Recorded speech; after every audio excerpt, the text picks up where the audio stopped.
본 방송에서 제공하는 투자 정보는 투자 판단에 대한 조언입니다. 방송에서 제공하는 주식의 가치, 가격 상승 및 하락에 대해서는 방송사에서 보장하지 않습니다. 실시간 정보 브리핑입니다. 정부의 국가전략기술 투자세액공제가 중견 중소기업의 시설과 연구개발 투자를 촉진한 것으로 나타났습니다. 국세청으로부터 받은 자료에 따르면 2021년 말 조세특례 제한법 개정을 전후로 세액공제를 받은 기업들의 시설 투자 금액은 80조 5천억 원에서 91조 1천억 원으로 증가했습니다. 두 번째 소식입니다. 지난달 소비자 물가가 1.6% 상승한 것으로 나타났습니다. 2021년 2월 이후 3년 7개월 만에 가장 낮은 상승폭입니다. 앞서 소비자 물가는 농산품 고물가에 힘입어서 3월 3.1%로 정점을 찍었지만 이후 2%대로 떨어지면서 꾸준히 안정세를 이어왔습니다. 세 번째 소식입니다. S오일이 인공지능 시대의 새로운 블루칩으로 떠오른 액침 냉각유 개발을 연내 마무리할 계획입니다. 비전도성 유체에 넣어 직접 식혀내는 차세대 열관리 기술입니다.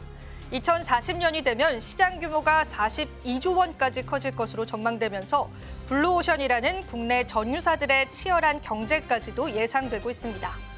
마지막 소식입니다. 국내 조선사들이 4분기에 들어서자마자 연달아 대규모 선박 수주에 성공했습니다. 특히 한화오션은 아시아 지역 선주로서 LNG 부유식 저장 재기화 설비 한 척을 5,454억 원에 수주했다고 공시했습니다. 이 육상 터미널을 비롯한 대규모 설비 투자가 없어도 천연가스를 공급할 수 있는 선박으로 알려져 있습니다. 주가에는 어떤 영향을 미칠지 저희 프로그램을 통해서 확인해 보시죠.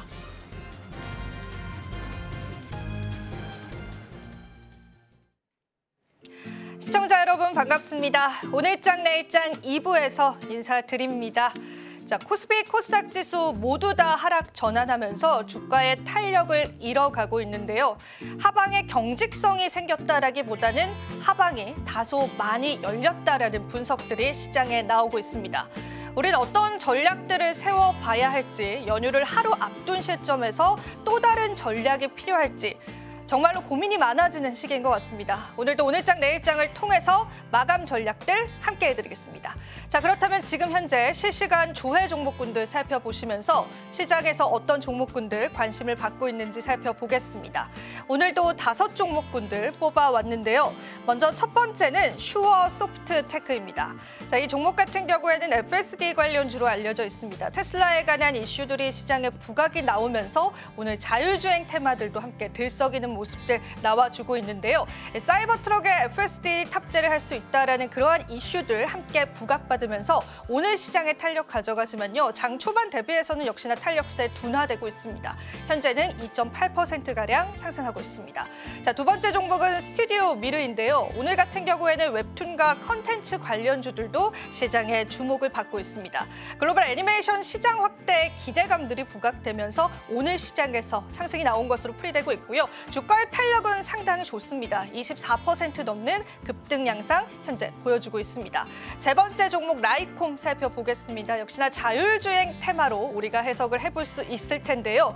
테슬라에 관한 이슈들이 계속 부각이 됐고요. 간밤에는 테슬라바 악재들도 소화가 되면서 앞으로 자율주행 테마들 그리고 테슬라의 주가에 관해서도 긍정적인 시장의 흐름들 나와주고 있습니다. 주가 탄력 받아가면서 오늘 22% 상승하고 있습니다. 자, 네 번째 종목은 미스터 블루입니다. 앞서 말씀드린 것처럼 웹툰 테마들 오늘 시장에서 주목을 받고 있습니다. 웹툰 페스티벌이 지난 29일 날 마무리가 됐지만요. 주가 탄력은 오히려 오늘 가져가는 모습들 보여주면서 시장에서 지속성의 여부들도 계속해서 나오고 있습니다. 앞서 저희 프로그램을 통해서 시장에 관한 해답들 또 웹툰 관련주에 관한 해답들 드렸기 때문에 여러분들 참고해 보시면 좋겠습니다. 핑거스토리도 역시나 같은 섹터로 현재 움직이고 있습니다. 뿐만 아니라 핑거스토리는 개별적인 이슈도 있습니다. 스튜디오 제작 스튜디오에 관한 M&A 가능성들도 부각을 받으면서 매출 상향에 관한 그러한 전망들도 나오고 있습니다. 오늘 시장에서 7% 넘는 급등세 보여주고 있습니다. 실시간 조회 종목군들 저희와 함께 살펴보셨습니다. 자, 오후장 전략들 잡으러 한번 가보실까요? 오늘장 내일장 2부 본격적으로 출발합니다.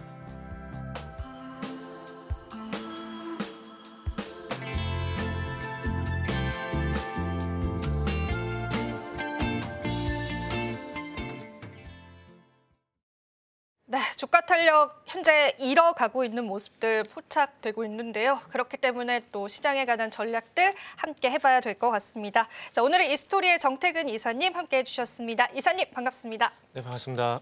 네, 저희 만날 때마다 항상 시장이 좋지 않은 것 같아서 참 이제 저희도 웃으면서 방송을 하고 싶은데 그게 좀 안 되는 것 같아요. 우리 잘못은 아니잖아요. 저희 잘못은 아니죠. 네. 그래도 마음이 아픕니다. 어떻게 보세요, 시장? 시장이요? 매력이 없죠, 뭐. 매력이 없죠. 네. 매력이 없죠. 그러니까 사야 될 이유가 있어야 되는데 사야 될 이유가 없는 게 가장 원인이지 않을까요? 뭐 엔비디아가 어떻고 금투세가 어떻고 뭐 이란이 어떻고 이렇게 얘기가 나오더라도 그럼에도 불구하고 살 이유가 있으면은 사는 거 아닐까요? 그러니까 남자분들 예를 들게 되면은 소위 말하는 이제 드림카죠, 독삼사 비싸요, 그죠? 특히 뭐 벤츠 같은 경우는 뭐 이클스 사도 뭐 8천 넘어가는데 엄청나게 비싸잖아요. 비싸네요. 근데 그럼에도 불구하고 사야 될 이유가 있고 꼭 사야 된다면은 사지 않겠습니까? 네. 그러니까 주식도 똑같다고 생각을 해요. 외국인 입장에서 사야 될 이유가 있다라면은 그런 연유가 있다고 하더라도 분명히 살 겁니다. 근데 이런 거 저런 거 다 감안해 봤을 때 한국보다 더 좋은 시장이 옆에 있잖아요. 중국. 그러니까 지금 외국인 입장에서 한국을 사는 게 나을까요? 중국을 사는 게 나을까요? 중국 사는 게 더 낫거든요. 그러니까 그런 것들도 상대적으로 소외감을 좀 만드는 것 같아요. 그리고 장 후반으로 넘어오게 되면서 아까는 또 분위기 괜찮다고 또 파란색으로 또 바뀌어 버렸어요. 맞아요. 코스피가 또 1% 하락으로 네. 전환됐거든요. 요건 것 같아요. 그 지금 여기 화면에 나가실지 모르겠는데 서울신문이니까 아마 나가도 되지 않을까 싶은데 같은 곳 아닌가요? 같은 것 같이 생각했는데 요것 때문에 좀 빠지는 것 같아요. 2시 39분에 지금 뉴스가 나왔거든요.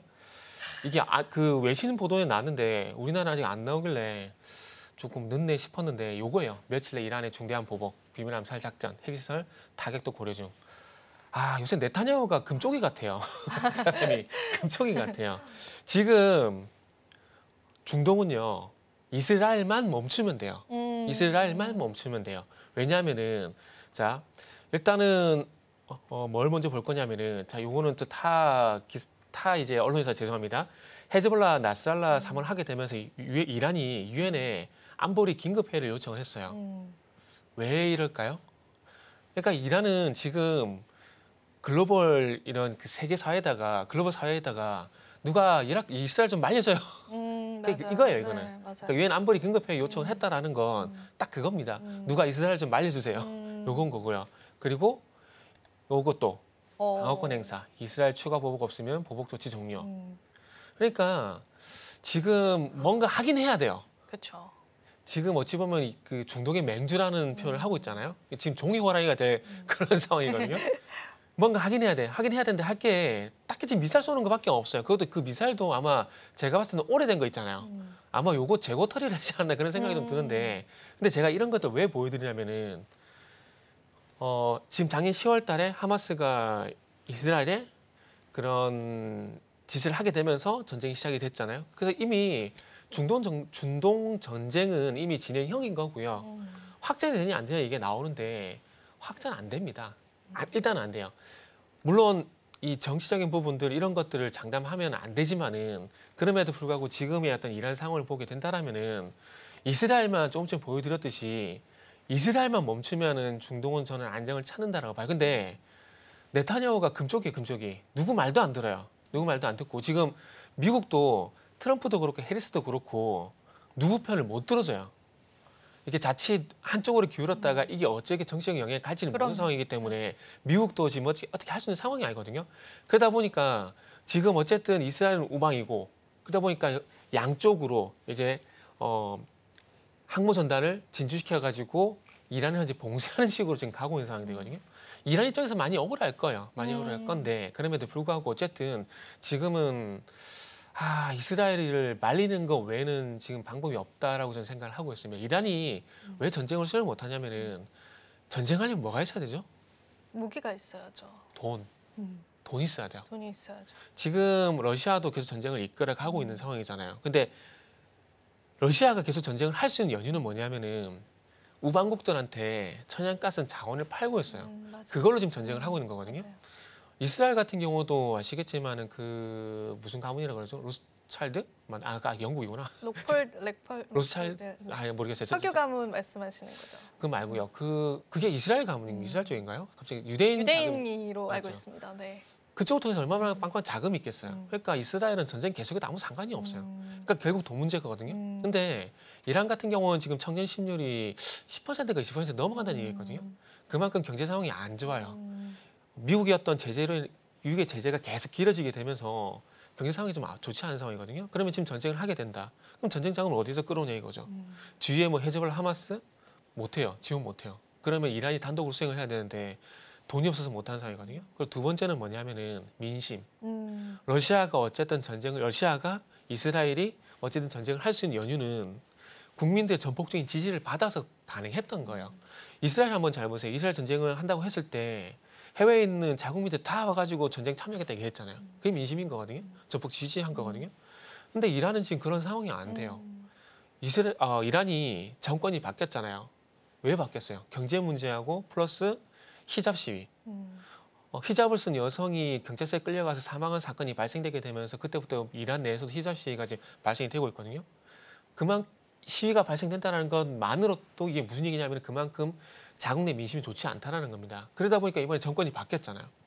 그러니까 제가 볼 때 이 두 가지가 안 되기 때문에 절대 전쟁을 이란은 할 수가 없는 상황입니다. 그러다 보니까 지금 할 수 있는 게 큰 자금은 아니지만은 그 이란과 아이들, 헤즈볼라, 하마스 있잖아요. 저는 그렇게 표현을 하는데 그쪽으로 자금을 지원해가지고 이스라엘과 대리전을 하는 것 외에는 지금 방법이 없는 상황이에요. 그래서 그런 상황을 보게 된다라면은, 그러니까 만약에 이스라엘이 정말로 이란까지 뭐 지상전으로 간다, 아니면 F-35를 통해서 정말 뭐 이란 주요 시설 핵폭격에 간다.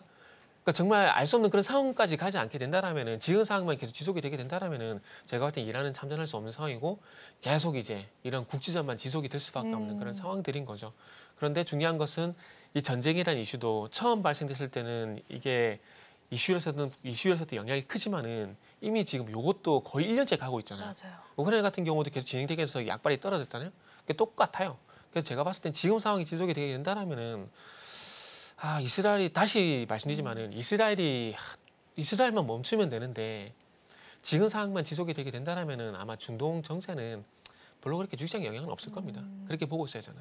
네, 지정 확정 리스크가 일단은 단기적으로 우리 시장에 영향은 주고 있지만 그러한 영향력들도 미비해질 것이다라는 분석들로 좀 정리를 해보면 좋을 것 같습니다.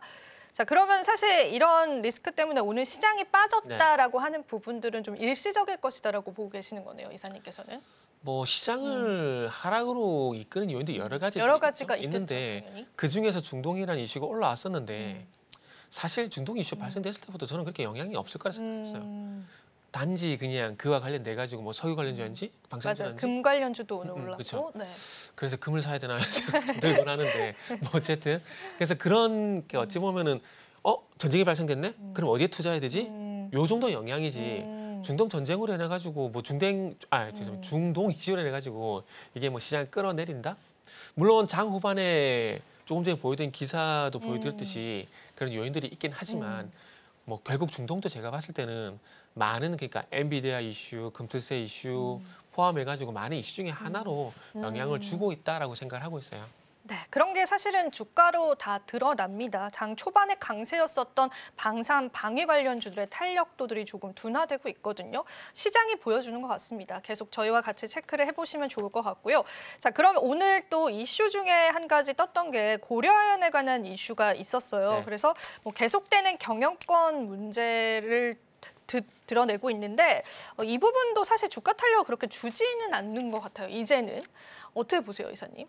근데 조금씩 위로 가고 있어요. 예, 맞아요. 지금 조금씩 계속 위로 가고 있어요. 이게 어쨌든 공개 매수가 83만 원 제시했잖아요. 네, 83만 원 그러면은 그때까지는 간다라고 보는 게 일단 맞다라고 생각이 돼요. 왜냐하면은 83만 원에 사겠다고 했잖아요. 그러면은 지금 사도 10만 원 정도 수익이 나는, 한 주당 10만 원 수익이 나는 거거든요. 그러면은 거기까지 가지 않을까요? 최근에 공개 매수한 기업이 있거든요. 신세계건설. 신세계건설 차트를 보게 되면은 지금 신세계건설이 18,100원에 공개 매수를 했거든요. 맞아요. 지금 월요일 오늘 야, 딱 이제 18,100원 150원 됐네요. 그죠? 네. 그 근처에서 주가 형성되거든요. 네. 그러니까 고려아연도 마찬가지 이렇게 될 거예요. 그러니까 그동안 공개 매수를 한다고 했던 기업도 있잖아요. 주가를 다 찾아보세요. 딱 공개 매수가까지 올라가고 딱 한 기업 정도. 제 기억이 맞다면 오세임플란트. 요 기업만 공개 매수가 이상 주가 한번 튀었던 경험이 있는데 그거 외에는 뭐 대부분의 종목들이 공개 매수가에 상승이 나왔거든요. 그러면 고려아연 같은 경우도 지금 73만 1,000원인데 83만 원까지 일단은 어쨌든 갈 가능성이 높다라고. 그럼 살까요, 저희가? 근데 이거를 애매합니까? 만약에 저 개인적이라면 네. 살 것 같아요. 아, 그래요? 살 것 같은데 제가 이걸 좀 사라 그러면은 이건 투자가 아니라 투기를 조장한다는 그런 생각이 들지 않을까라는 그쵸, 느낌이 그쵸. 없지 네. 않아 들어서 이렇게 말씀드릴게요. 저는 사요. 아, 나는 이렇게 하면 산다. 이렇게 말씀드리면 충분히 대답이 될 것 같아요. 네, 알겠습니다. 저희가 또 방송을 통해서 네. 뭐 어느 정도의 투자 고지를 좀 드려야 될 것 같습니다. 여러분들이 또 잘 판단을 하셔서요. 이제 공개 매수가에 관한 그런 인식들은 지금까지의 주가 흐름들 보시면서 체크를 해보시면 좋을 것 같고 일단 아직까지 공개 매수가까지는 도달되어 있지는 않다라는 부분들 참고를 해보시면 좋겠습니다. 오랜만에 굉장히 시원한 대답을 네. 해주셔서 속이 뻥 뚫리는 것 되게 같습니다. 꼭 나가야 돼요. 네, 맞아요. 저 저거를 자막이 꼭 꼭 나가야 여러분들 참고를 꼭 해주시면 감사하겠습니다. 가치와 수익률 저희는 보장하지 네. 않습니다. 자, 그러면은 이제 고려아연에 관해서 계속 이제 옥신각신하는 그런 흐름들 있잖아요. 고려아연을 제외하고 그 관련주들의 흐름은 어떻게 보세요? 영풍 정밀이라든지 영풍이라든지. 이거는 지금 어느 쪽으로 유리하게 가느냐가 지금 관건인데 지금 상황만 놓고 보게 되면은 최원범 회장이 유리한 쪽으로 가고 있는 건 사실입니다. 왜냐하면 지금 MBK에 대했던 평이 되게 좋지가 않아요. 울산시장 나섰죠. 정치권에서도 나서고 있는 상황이죠. 그러면서 이 사람들이 어디에 지금 편을 쓰고 있느냐. 고려아연 쪽 편을 쓰고 있거든요. 맞아요. 그 영풍이 불리한 상황이라는 거죠. 맞아요. 그러면은 이제 고려아연은 분명히 봐야 되고 고려아연의 지분을 코리아서킷 뭐 그 정도 볼 수 있지만은 제가 봤을 땐 고려아연 외에는 안 보는 게 맞는 것 같아요. 만약에 고려아연이 아니라 영풍 쪽으로 좀 유일하게 진행이 되게 된다면은 그쪽 관련주를 봐야 되겠지만 지금은 누가 보더라도 이제 2라운드, 그러니까 1라운드는 어쨌든 영풍과 MBK가 일단 어쨌든 잽을 날렸어요. 잽을 날렸는데 잽을 맞고 난 다음에 고려아연이 다시 이제 잽을 날리는 상황들 속에서 조금 유리한 고지를 가고 있는 상황들이기 때문에 그냥 만약에 고려아연 그 경영권 분쟁 이슈를 보게 된다라면은 그냥 고려아연만 보는 게 저는 맞다라고 좀 생각이 들어요. 네. 네, 알겠습니다. 그래서 저희가 관련주들까지 체크를 해보셨고요. 자, 그럼 지금 현재 거래대금 상위 종목군들 바로 한번 살펴보겠습니다. 화면으로 바로 한번 만나보시죠.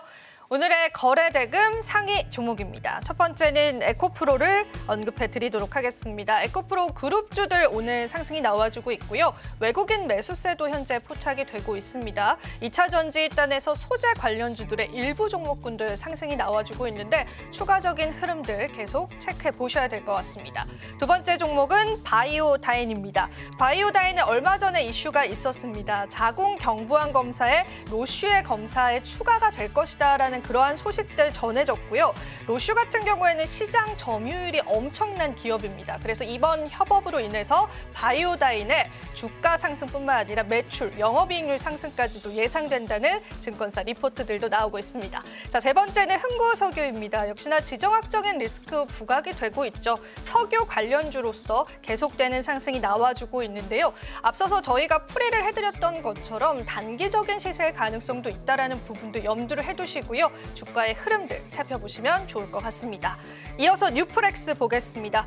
오라이언 관련주로서 시장에 주목을 받았고요. 오늘 시장에서는 개별적인 이슈들도 있었지만은 자율주행 그리고 XR 관련 테마로 같이 엮이면서 시장에서 상승이 나와주는 모습까지도 확인을 해줄 수 있습니다. 메타퀘스트 3S 납품으로 XR 모멘텀을 계속해서 가져가기 때문에 이러한 섹터군들의 탄력이 나올 때마다 추가적인 상승이 있을 수 있다는 부분들도 같이 챙겨보시면 좋겠습니다. 자, 마지막 종목은 태웅로직스입니다. 항만 파업 관련주로서 이런 물류 대란의 이슈로 엮이면서 상승이 나와줬었는데요. 지금은 하락 전환했습니다.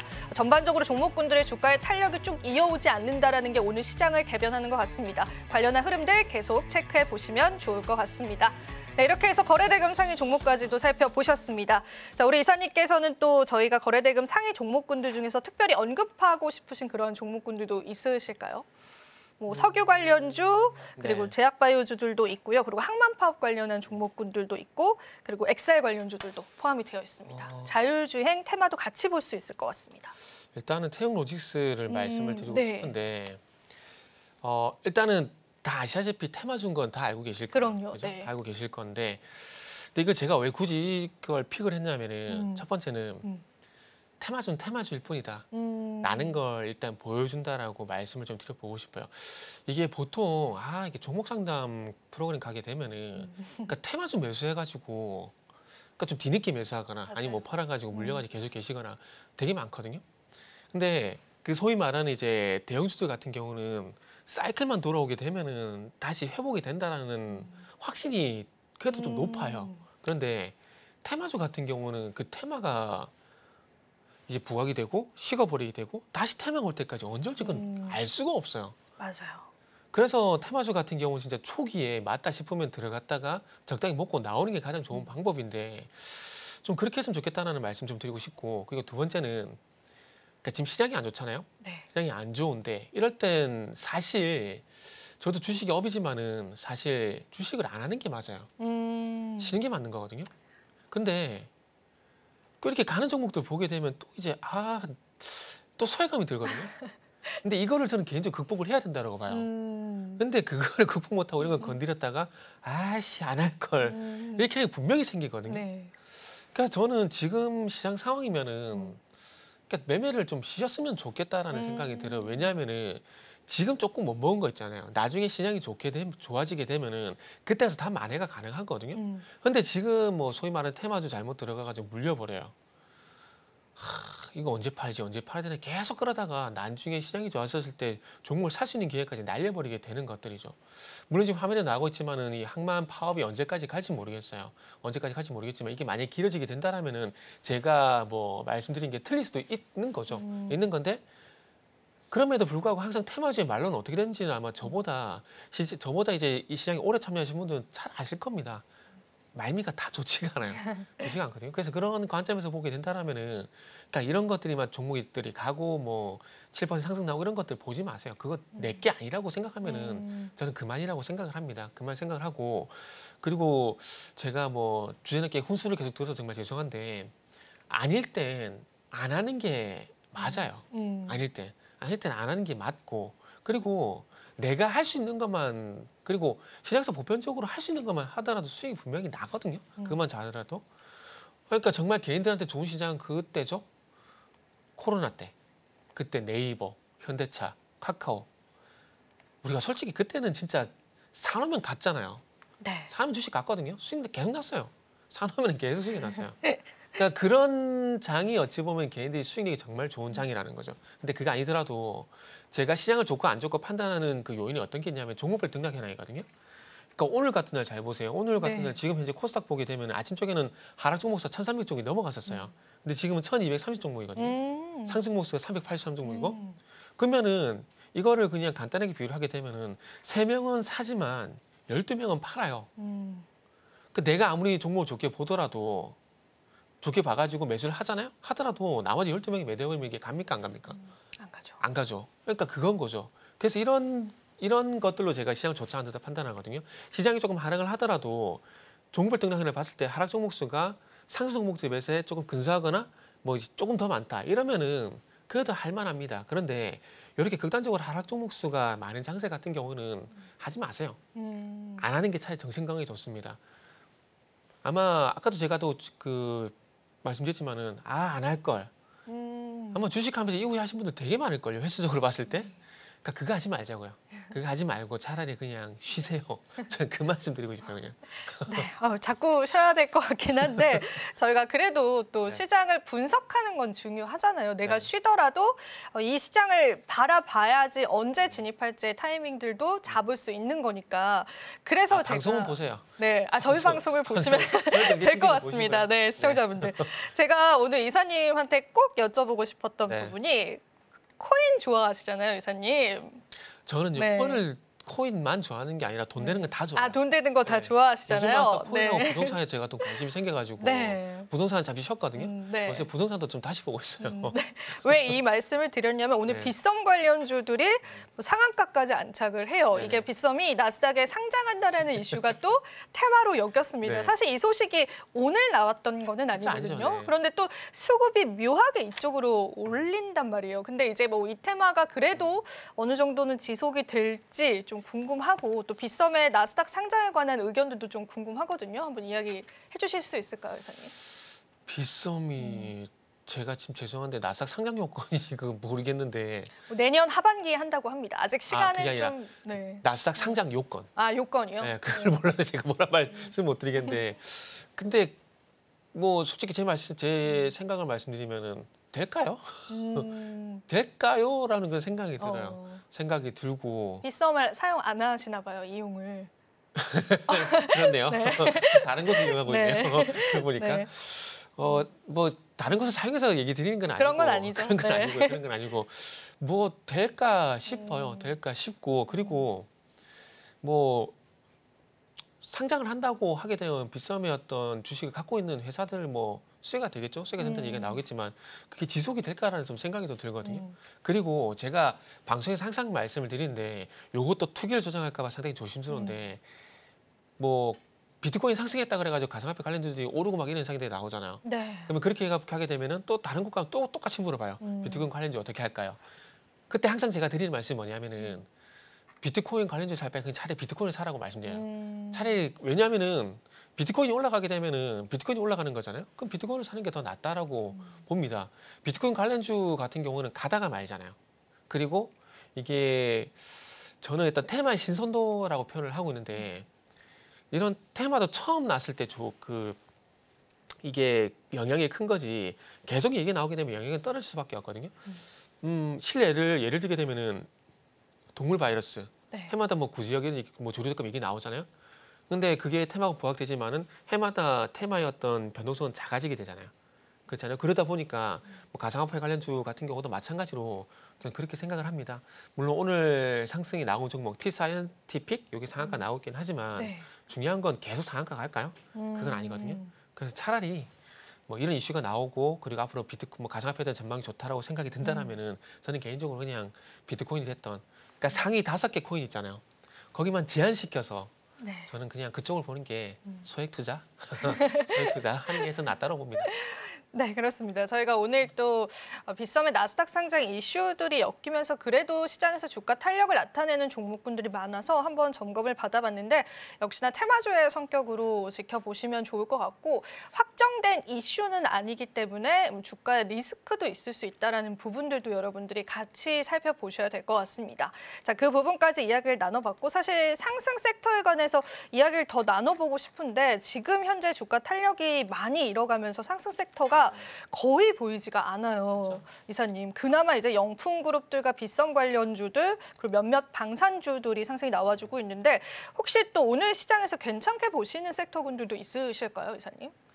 그래도 그나마? 없다 그러다가 그나마 말씀하시니까 그나마? 말씀을 네. 드릴 수가 없네요. 일단은 뭐 방금 말씀하셨던 사실 화장품을 좋게 봤었는데 이유를 모르겠는데 화장품이 갑자기 너무 많이 빠져요. 맞아요, 맞아요. 실리콘트 코스메카 코리아 맞아요. 많이 빠지고 있는데 지금 저도 이유를 찾아보고 있는데 이유가 없어요. 이유가 안 나오고 아마 이거는 장 끝나고 나야 아마 이유가 나오지 않을까 싶은데 최근에 조선주가 한번 그렇게 크게 하락한 적이 있잖아요. 네.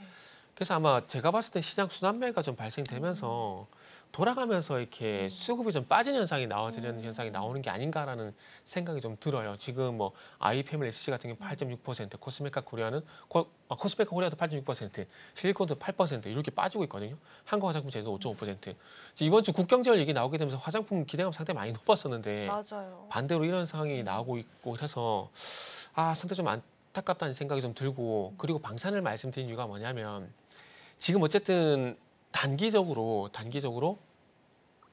이 중동 리스크 때문에 스펙과란지 비텍 같은 작은 방산주가 움직일 겁니다. 움직일 거고 그리고 지금 전쟁이 계속 지속이 되고 있잖아요. 네. 그러다 보니까 이 방어 무기에 대한 어떤 구매 있잖아요.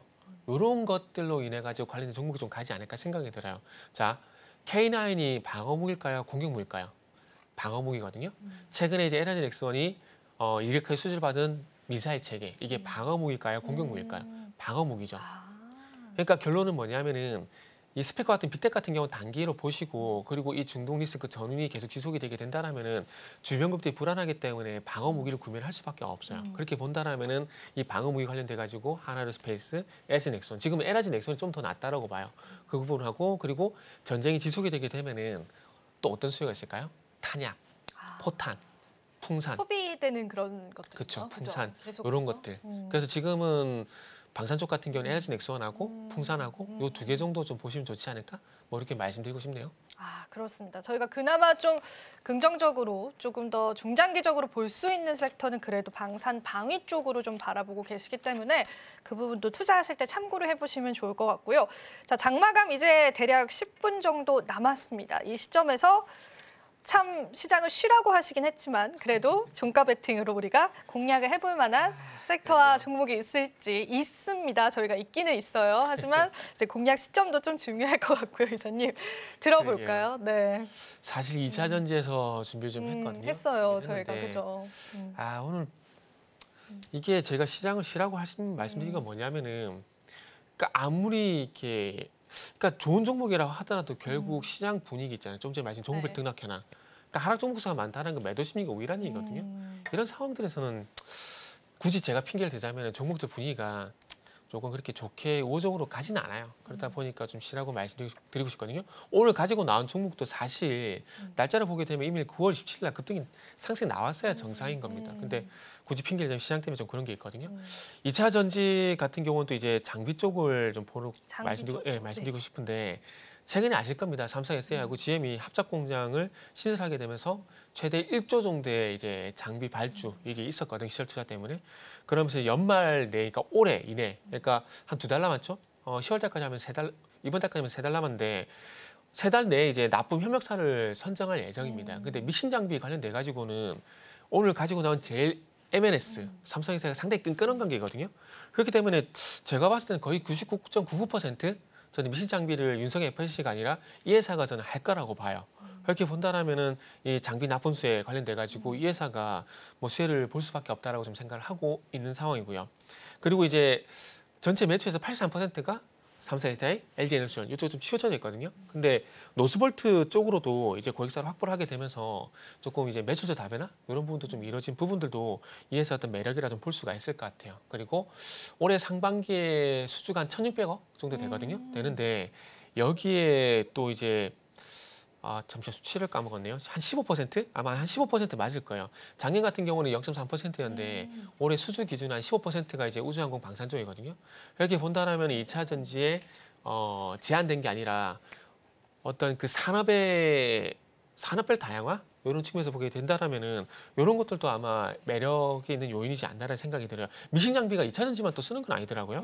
그래서 뭐 방산지 우주항공 쪽도 이 미신 장비를 쓰는데 이 미신 장비를 뭐 LG 넥슨이라든지 좀 전에 말씀드린 LG 넥슨이라든지 풍산, 하나로스페이스 쪽으로 또 납품을 하고 있으니까 이런 것도 좀 참고를 좀 하시면 좋을 것 같아요. 그래서 참 저 개인적으로는 이 차트 한 번만 같이 볼 수 있나요? 보게 되면은 지금 9월 25일 날 23% 급등 나왔을 때가 제가 봤을 때는 충분히 이제 추가 상승이 이루어질 만한 어떤 신호였다고 좀 생각을 하고 있거든요. 근데 4일 연속 거래량이 감소하게 되면서 조금 이제 5일선까지 이탈하는 상황인데 지금 이 상황이라면은 일단 12,000원을 지지받는지를 좀 확인을 하고 일단 접근을 하시는 게 좋지 않을까 생각이 들어요. 아무리 이제 느긋하게 천천히 보더라도 5일선은 이탈하면 안 됐었거든요. 그래서 그런 관점에서 보게 된다면은 일단 5일선이 이탈이 된 상황이고 21선이 올라올 때까지 조금 조정이 길어질 수가 있기 때문에 일단은 12,000원 이상 가격이 유지가 되는지 여부를 보고 일단 접근을 하시는 게 좋을 것 같다는 말씀도 드리도록 하겠습니다. 네, 오늘 종가 베팅 섹터와 종목으로 이사님께서 꼽아주신 그러한 종목군들도 여러분들 체크를 해보시면 좋을 것 같고 일단은 뭐 수주적인 부분들 그러니까 숫자적인 부분들이 뒷받침되어 간다라는 게 긍정적으로 해석해 볼 수 있는 것 같고 사실 이사님 제가 또 이제 다양한 IB 리포트들을 보면은 이런 의견이 많더라고요. 이제 반도체 윈터다라는 이야기는 워낙 시장에 많이 나왔잖아요. 네. 그러면서 그 돈을 그 포트를 배터리 쪽으로 옮겨가자라는 있다라는 의견들도 보여지는데 전반적인 배터리 기업들에 관해서는 주가 전망은 어떻게 보세요, 혹시? 사실 지금 그렇게 공격적으로 매수할 만한 그렇기는 하겠죠. 그거는 네. 아니라고 봐요. 아니라고 보고 왜 그렇게 말씀을 드리냐면은 그러니까 작년 하반기부터 이 얘기를 하게 되면서 2차전지 안 좋게 보면서 욕을 되게 많이 먹었거든요. 그러면서 제가 세 가지는 꼭 봐야 된다고 말씀드렸던 게 올해 상반기에는 영내긴 그 양극재 기업들 영내긴 있었잖아요. 네. 그렇죠? 있었고 하반기는 대선. 그러니까 바이든이 안 될 가능성. 맞아요. 그리고 내년에 뭐가 있냐면은 배터리 3사 있잖아요. 셀 3사 증설. 지금 증설 연기되거나 아니면 지속이 이렇게 나오고 있잖아요. 그걸 말씀드렸었거든요. 왜냐하면은 판매량이 그러니까 그때 당시처럼 계속해서 그 판매량 증가폭 계속 증가를 해야 되는데 축소가 되고 있잖아요. 물론 뭐 전기차 판매량이 증가를 하고 있지만은 시장에서는 뭐 차상 세대보다는 얼마만큼 성장폭을 확대해 나가냐 이걸 보고 있거든요. 근데 이게 축소가 되고 있기 때문에 수요에 대한 문제가 나올 수밖에 없어요. 그러면은 당연히 증설이 도리어 독이 될 수밖에 없는 상황이거든요. 뭐 그때 가서 그만큼 많이 팔리게 된다면 증설이 그만큼 이게 매출 잡히기 때문에 긍정적이지만 지금 시장 상황을 보게 되면 증설이 도리어 독이 될 가능성이 높다는 거죠. 오히려 이제 손실을 계속 불러오는 그렇죠. 거죠. 증설 자체가. 그러다 보니까 아시겠지만 올해 이제 증설을 연기하는 뭐 합작분이 되게 많아졌잖아요. 그러니까 이런 것까지 이제 다 반영이 되고 난 다음에 더 이상 나빠질 게 없다. 이런 게 나와야 저는 그때가 바닥이라 생각을 하고 있거든요. 근데 요즘에 제가 나쁘다 말씀 안 드리고 나쁘지 않다고 말씀드린 건 뭐냐면은 어쨌든 2차전지 관련 이슈가 나왔을 때 이제는 긍정적인 반응이 나와요. 상반기만 하더라도 좋은 호재가 있지만 주가 거의 반응을 안 했었거든요. 네. 근데 지금 어쨌든 반응을 하고 있기 때문에 저는 이전과는 2차전지를 바라보는 시선이 좀 바뀌었다고 봅니다. 그래서 그런 측면에서는 긍정적이다. 그러나 결국 중요한 것은 수요 문제거든요. 근데 그 수요 문제 관련돼 가지고 테슬라 같은 중국 판매량에서 긍정적인 얘기 나오고 있고 그리고 독일 보조금 지급에 대한 얘기가 또 나오고 있다는 것들이 결국 수요를 이제 불러일으키는 요인들이기 때문에 이런 것들로 인해 가지고 결국 중요한 것은 2차전지가 더 많이 팔리냐 이게 관건이거든요. 그러면 그 부분을 확인하기 위해서는 뭘 봐야 되느냐. 이 시간을 통해서도 말씀드렸지만은 공급적인 측면에서 중국의 탄산리튬 가격 동향 그리고 국내 양극재 수출 단가 요게 돌아서주게 된다라면 그때는 제가 나쁘다 그래도 가요 2차전지가. 오늘 또 테슬라 인도량 발표가 있잖아요. 네네. 이것도 영향을 줄 수 있을까요? 오늘 그쵸. 발표에 따라서? 왜냐하면은 결국 수요 문제인 거잖아요. 그쵸. 근데 그 수요 중심에 있는 수요 중심에 누가 있습니까? 테슬라가 있잖아요. 테슬라가 있죠. 근데 그 테슬라가 판매량이 어쨌든 좋아지고 다시 좋아지는 게 아니라 보여진다면 좋아지게 되면서 판매량이 이제 상승으로 증가로 돌아선다는 얘기가 나오게 되면은 시장에서 시선이 좀 바뀌지 않을까요? 그렇게 본다면 제가 나쁘다 얘기하더라도 갈 겁니다. 제가 좋다 얘기 안 해도 갈 거예요. 네. 갔으면 좋겠다. 그래도 네, 알겠습니다. 그렇게 좀 정리를 해보도록 하겠고요. 저희가 오늘 2차 전지 섹터에 관해서 이야기를 좀 나눠봤습니다. 사실 앞서도 말씀을 드렸었는데 모건 스탠리 보고서에서요 반도체 즉 삼성전자에 관한 목표 주가를 하향시키면서 포트폴리오는 좀 축소하고 그러한 포트폴리오를 배터리로 좀 옮겨가자라는 이야기가 있더라고요. 그래서 그 맥락을 보고 제가 투자의 팁들을 잡아보면 어떨까 싶어서 한번 여쭤봤습니다. 자, 저희가 그러면은 또 이제 시장이 마감되고 있는 시점에서 또 우리 이사님께서 말씀해주신 2차 전지 관련주들의 흐름 계속 지켜보면 좋을 것 같고요. 자, 오늘 또 마지막으로 하실 말씀은 없으실까요, 이사님? 짧게 부탁드립니다. 이 말씀 드릴게요. 네. 내가 급하지 시장 급하지 않다. 그 말씀을 드릴게요. 명언이네요, 이사님. 명언이네요. 네. 지금 시장이 좀 마음이 급해지셨어요. 수익 내고 싶고 뭐 이렇게 다른 종목 하다 보니까 상당히 소외감 들 수가 있거든요. 그래서 그런 분들을 위해서 내가 급한 거지 시장 급한 건 아니다. 요 말씀 드릴게요. 네, 이사님의 마지막 말씀 드리면서 보내드리도록 할게요. 오늘도 도움 말씀 주신 이사님 고맙습니다. 네, 감사합니다.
전약 후강인 줄 알았는데 다시 악세골이 깊어진 채 마감이 됐습니다.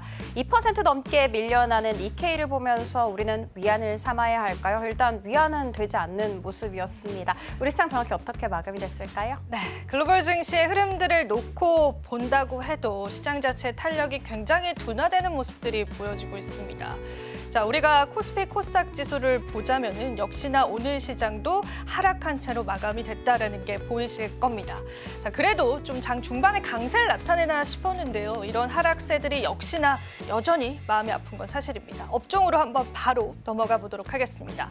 자, 그래도 오늘 시장에서 상승이 나온 업종들은 꽤 있었는데 그마저도 탄력이 좀 둔화됐습니다. 그래서 상승 업종들 찾아보기가 참 힘들었는데요. 전기가스업 지금 현재 랭킹되어 있습니다. 1% 정도 상승을 하고 있는데 오늘 지정학적 리스크 부각되면서 이러한 석유, 가스 종목군들이 상승이 나와줬습니다.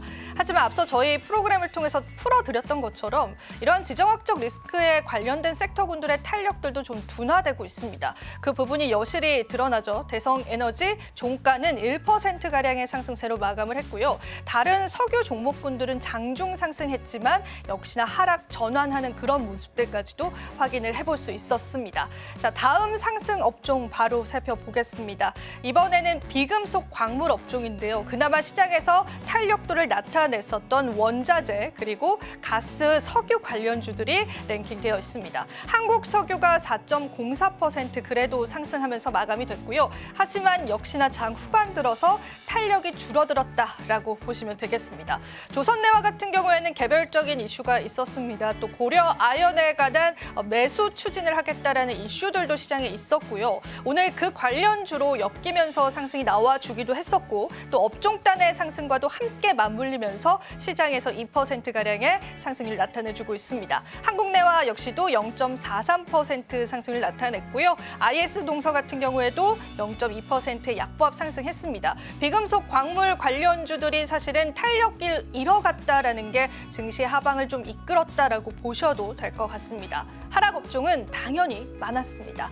자, 오늘 화학 업종들 하락이 나왔는데 앞서도 저희가 또 화장품 관련주들 점검을 해드렸잖아요. 중국발 수혜로 상승이 나왔었던 종목군들이었는데 그 종목들이 일제히 오늘 시장에서는 하락을 했습니다. 자, 이 종목군들 다들 익숙하실 겁니다. 아모레퍼시픽, 한국 화장품 제조와 같은 화장품 대표주들도 하락을 했고요. APR 같은 경우에는 미용기기 관련주인데요. 얼마 전에 이 수출에 관한 긍정적인 흐름들 그리고 판매량에 관한 긍정적인 흐름들도 포착이 됐었지만은 오늘은 역시나 업종단의 하락과 맞물리면서 6% 넘게 하락이 나왔다라고 보시면 되겠습니다. 한국 타이어앤테크놀로지 같은 경우에도 소비 관련한 테마들로 엮이면서 시장에서 하락이 나왔고요. 전반적으로 우리 증시를 이끌었었던 그러한 수급들도 그대로 빠져나갔다라고 보셔도 되겠습니다. 다음 업종 바로 한번 살펴보시죠. 서비스업도 최근 들어서 계속되는 약세를 나타내고 있습니다. 한전기술 같은 경우에는 우리가 또 전기 관련주로도 알려져 있는데요. 얼마 뒤에는 대한고래에 관한 이슈가 있음에도 불구하고 오늘 주가의 탄력은 가져가지 못하는 그러한 모습들 보여줬고요. 여기 보시면 리츠 기업들도 보일 겁니다. 최근에 건설 경기와 또 부동산 경기에 관한 우려감들이 계속 제기가 되면서 이 관련주들도 오늘 시장에서 하락이 나오는 모습입니다. 삼성 FN리츠가 3.69% 하락을 했고요. 모나용평 같은 경우에도 3.32% 하락률을 나타냈습니다. 서비스업들도 오늘 시장에서 전반적인 하락세를 나타냈다라고 보시면 되겠습니다. 자, 코스피 지수에서 하락 종목이 700 종목이 넘어가고 있습니다. 밸류업 지수도 오늘 하락 마감했다라고 같이 살펴보시고요. 코스닥 시장으로 넘어가 보겠습니다. 어떤 흐름들 보여줬을까요? 오늘 코스닥도 그렇게 좋지 않은 모습이었습니다. 장중 한때 그래도 769선까지 올라가면서 770선 노크하는 모습이었는데요. 이날 다시금 밀려나게 되면서 0.23% 내림세 보이면서 마감됐습니다.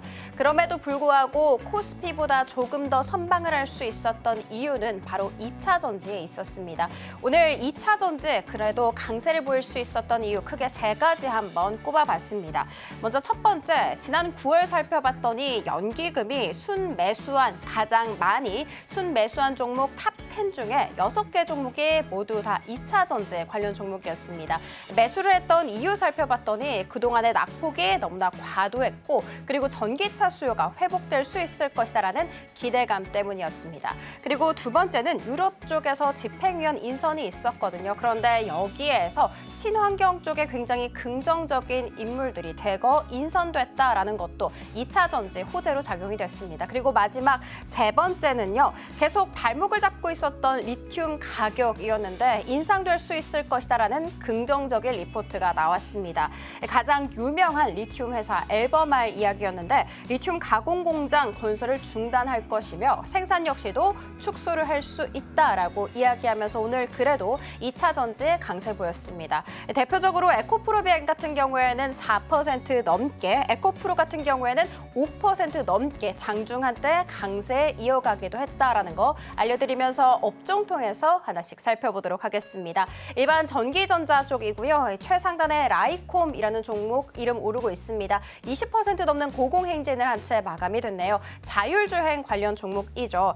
사이버트럭에서 FSD 소프트웨어 사용할 수 있을 것이다. 플러스 알파로 로보택시가 또 오는 10일에 공개가 되죠.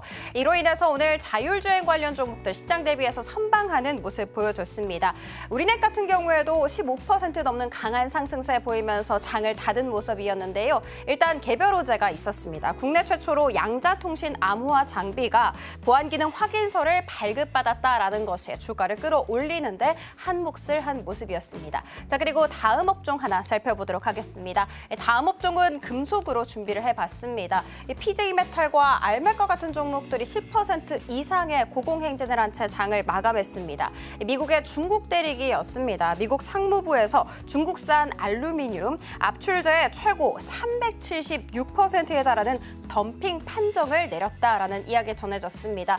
반면에 국내 기업인 알맥 같은 경우에는 덤핑 마진이 0%로 상정이 됐더라고요. 즉 반덤핑 관세 부과 대상에서 제외됐다라는 소식 전해지면서 이렇게 10% 넘는 상승세로 마감이 될 수 있었습니다. 자, 그리고 다음 업종 하나 살펴보도록 하겠습니다. 다음 업종 역시도 상승에 이름을 올리고 있는 출판, 매체, 복제 쪽인데요. 이렇게 두 가지 종목 상한가 안착 후에 거래를 닫았습니다. T사이언티픽 같은 경우에는 많이 알고 계시는 가상화폐 관련 종목이죠. 빗썸이 미국 나스닥 상장을 또 검토 중에 있다라는 이야기 전해졌습니다. 내년 하반기 상장을 목표로 IPO 추진 중에 있는데 T사이언티픽 같은 경우에는 빗썸 코리아의 지분 일부를 갖고 있는 사실이 부각받았고요. 그리고 이 T사이언티픽의 최대 주주라고 할 수 있는 위지트 역시도 두 자릿수 강세 보이기도 했습니다.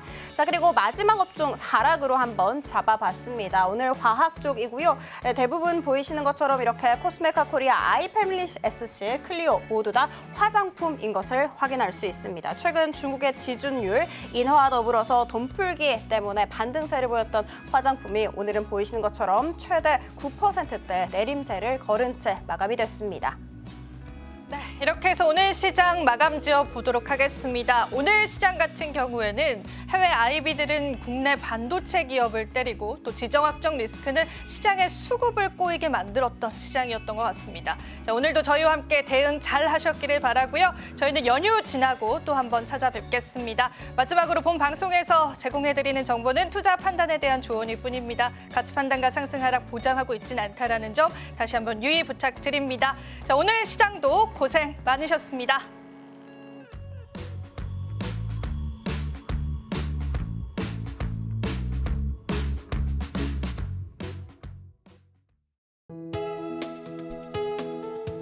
본 방송에서 제공하는 투자 정보는 투자 판단에 대한 조언입니다. 방송에서 제공하는 주식의 가치, 가격 상승 및 하락에 대해서는 방송사에서 보장하지 않습니다.